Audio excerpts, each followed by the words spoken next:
Greetings YouTube, welcome back to the Meta Nerd channel. I'm Marcus, bringing you another video for Cardfight Vanguard Overdress. Today, in this video, we will be going through the Keter Sanctuary. So Keter Sanctuary is basically the sort of like United Kingdom of Cardfight Vanguard Overdress. It has the most clan back in the days before the whole nation merged. What we have for Keter Sanctuary is the 3 Paladins, Royal, Shadow, and Gold. We also have Oracle Think Tank, Genesis, and also Angel Feather. These 6 clans form the now proclaimed Keter Sanctuary. Now as we move on to the anime characters, we have Toya Ibada. This guy will be using the Keter Sanctuary in the anime. Based on what we know so far, he is the rival to Team Blackout, and he is said to be a powerhouse fighter. Now my impression on this is that he's like a very Kiba Shion character, and he looks like a typical Royal Paladin user, you know, the yellow hair and sort of like royalty feel to himself. He's a possible main rival to Danji Momoyama. So now as we go through the core mechanic of the whole nation, what we know so far before the stream is that this whole nation will fight by commanding strong units, which we will see later in the units reveal. Most of their units revolves around calling out the great tree or having great trees in hand and then therefore power up from there. The first unit that we will see is Knights of Heavenly Sword Fort.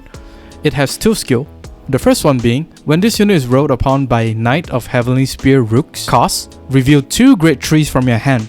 Reveal the top card of your deck, call it to rearguard if it's a unit, and put it into your drop if it isn't. So this first skill basically is almost the same as the other nations, where this unit will definitely be a right target until we get something better. With the first skill itself, it either calls something out from the top of your deck or put it to the drop, so allows you to have a early aggression. For example, if you do check a great tree unit and call it out, most of the time your opponent is not going to attack it because it has a higher base power. Your opponent would rather attack your Vanguard instead. The second skill is active once per turn. Counterblast 1. Choose one of your great 3 Vanguards and it gets 5k power until the end of turn. I mean, this is just a basic power up skill. It does power up the Vanguard, which we will see later that the Vanguard actually does not gain any power. So every bit of power that Bastion will get is actually really good. Of course, this unit does promote early aggression for the whole Keter Sanctuary, but the problem here is that it's kind of restrictive because by turn 2, when the moment you ride a grade 2, you need to have 2 grade 3s in hand, which if you're gonna go for a standard build, you're not gonna get 2 grade 3s in hand. Even if you do get 2 grade 3s in hand, you're gonna have a severely weak hand because of the shield value, and also it does power ups the Vanguard. Next, we have the grade 2 Knights of Heavenly Spear Rook. It has 2 skills. When this unit is rode by Apex Ruler Bastion, the grade 3 boss, reveal 3 grade 3s from your hand and draw a card. And the second is continuous on rearguard. During your turn, if you have 3 or more grade 3 units, this unit gets boost and power plus 5. So basically this unit is a free plus, but the problem here is that of course you will need to have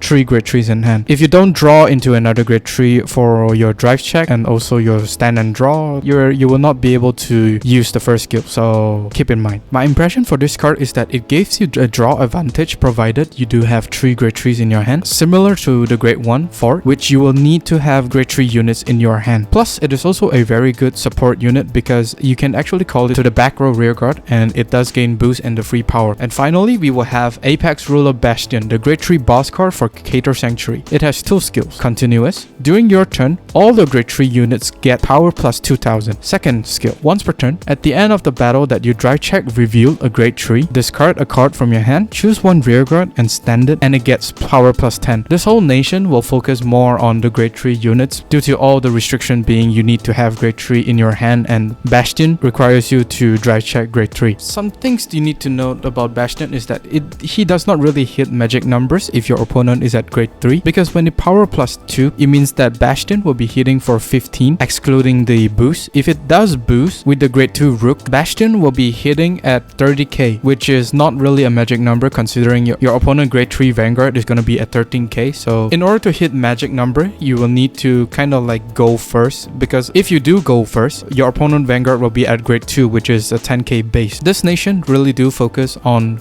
early aggression since it does hit magic number the moment you ride Bastion. Also, Bastion can straight away use his skill without needing another turn to set up, unlike Dark States. And of course, it is very restrictive with no increasing drive check. You only have 2 chances to check a grade 3. If you do not check a grade 3, you could therefore cannot activate his skill. And of course, this will lead to the not really consistent part. They're almost essentially the same. This will be a 4 attack nation, however, not very consistent. But then if you do run a lot lot of great trees, there's a possibility that you were able to activate Bastion skill every single turn. The cost is a little much because of the whole discard cost. Personally, I feel that it's a little much. If you do remove the cost of discarding a card, this card will be significantly much better. So for my thoughts on the strength of Keter Sanctuary at the moment, Keter Sanctuary is faster than most nation, and of course with the superior calling, it does helps up with the hand advantage a little bit, although the superior call is kind of random at the moment, but then hand advantage is still hand advantage. And of course this nation will be attacking for 4 attacks, although not really consistent if you don't check any grade 3s. And the next one is there is no wasted spot for your units. Now why do I say this? It's because of no matter what unit you call to the field, for example the grade 2, you will still get value out of the grade 2 because the grade 2 can actually boost and it has a free power without any specific cost. So it is actually really good. Even for grade 1, I mean the grade 1 can give power to Bastion. Of course Bastion will give consistent power column, 20 to 30k power consistently. However, the weaknesses for this nation is kind of obvious already at this point. They are overly obsessed with grade 3 units, being most of their restriction are based around having grade 3 units in your hand or drive check a grade 3. Even though they have a very big hand, but their shield value is kind of low due to the amount of grade 3 they have to run in this deck. So yeah, that is something to know. I know it sucked, but then there's nothing much we can do. However, this is only the first 3 card that was reviewed for the whole Keter Sanctuary. Hopefully in the future we can have cards from Keter Sanctuary that will slightly improve the consistency and also the requirements to the restriction overall. Next of course is the grade 3 restriction, because for Fort and Rook you will need to have at least 2 grade 3s and 3 grade 3s in hands. So if your opening hand you do not have any grade 3s, you are technically in a very bad spot unless you do get lucky and draw every single grade 3 in hand, but then that also leads to the problem of having very low shield value. And the fourth weakness is Bastion consistency, because of you need to drive check a grade 3 and you only have 2 chances of drive checking a grade 3 with this unit. As for the potential support in the future, keep in mind this is only my speculation, it might not be true. They will have a stronger grade 3 rearguard skill because of the amount of grade 3s that they require to be in the hand and also need to drive check. They might have a stronger grade 3 rearguard skills and also maybe a skill that activates when you drive check that grade 3. This will significantly increase the power scaling for this deck. But then next is the time leap grade 2. So what I mean here is that during the Ultimos era where we have